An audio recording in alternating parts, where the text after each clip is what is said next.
Every year, tobacco kills around 8 million people. That number is not disputed. It appears in reports from the World Health Organization, repeated across decades of research, confirmed by governments around the world. And yet, in almost every country on Earth, you can walk into a shop and buy a pack of cigarettes without a prescription, without a license, without any barrier at all beyond age and price. For a substance with that death toll, that's a remarkable fact. It raises a question that sounds simple, but turns out to be anything but. Let's uncover the story behind it, right here on Simply Understood. The obvious starting point is history. Tobacco has been commercially produced and traded for over 400 years. By the time scientists formally established its link to cancer in the mid-20th century, the industry was already deeply embedded in economies around the world. Cigarette companies were among the largest advertisers, the largest employers, and the largest taxpayers. Removing tobacco from legal commerce wouldn't have been a simple policy decision. It would have meant dismantling an economic structure that had been building for centuries. That history created something difficult to reverse: dependency, not just in smokers, but in governments themselves. Tobacco taxes generate enormous revenue. In the United Kingdom, cigarette taxes bring in several billion pounds per year. In the United States, federal and state tobacco taxes combined collect tens of billions annually. There is a quiet contradiction built into the system. The same governments that fund anti-smoking campaigns are also collecting significant revenue from every pack sold. The financial incentive to reduce smoking and the financial incentive to maintain it exist simultaneously, pulling in opposite directions. Then there's the question of why tobacco is treated differently from other dangerous substances.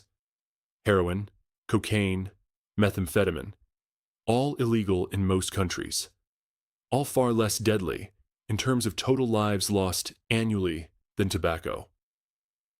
The distinction isn't purely about harm, it's about timing and precedent. Those substances were criminalized before large-scale commercial industries formed around them. Tobacco wasn't.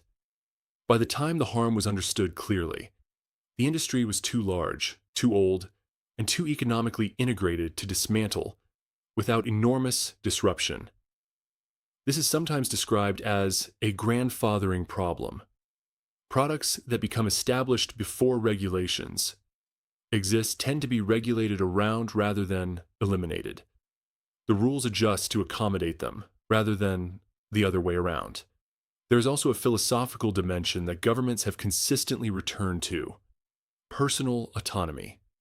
The argument is that adults, fully informed of the risks, should retain the right to make their own choices, even harmful ones. Banning a legal product consumed by hundreds of millions of people raises serious questions about the limits of government authority over individual behavior. Those questions don't have easy answers, and lawmakers have generally avoided forcing them. The tobacco industry itself spent decades ensuring that those questions remained complicated. Documents released through litigation in the 1990s revealed that major cigarette companies had known about the addictive and carcinogenic properties of their products far earlier than they publicly admitted, and had worked systematically to obscure that knowledge. The result was decades of regulatory delay, during which millions of people continued smoking without full information. Regulation has tightened significantly since then.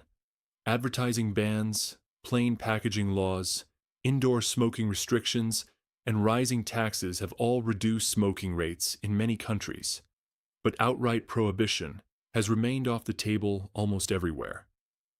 New Zealand passed legislation to progressively raise the minimum legal smoking age so that no one born after 2008 could ever legally buy cigarettes. A slow-phase prohibition rather than an immediate one. These remain exceptions. For most of the world, tobacco stays legal because the forces keeping it legal, economic dependency, tax revenue, industry influence, and questions of personal freedom, have consistently outweighed the forces pushing against it. 8 million deaths per year is an enormous number. But numbers alone have rarely been enough to override systems deeply embedded in how economies and governments function. The cigarette is still on the shelf, not because the harm is unknown. It's because the cost of removing it has always been judged, rightly or wrongly, as too high.